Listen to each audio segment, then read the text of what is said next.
Betul kalau saya mereka itu tidak. Artinya biar juga beliau hadir.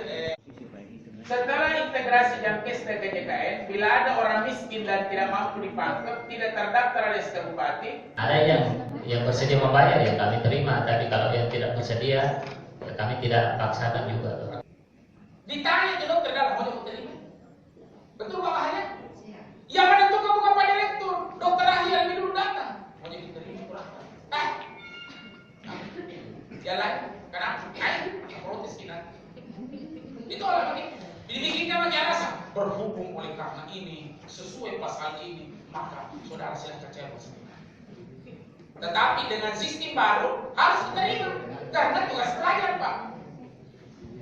Jadi itu dokter ahli jiwa yang lebih dulu tolak karena ini faktor kuat Pak. Tidak mau terima. Pasti begitu alasannya Pak Badan.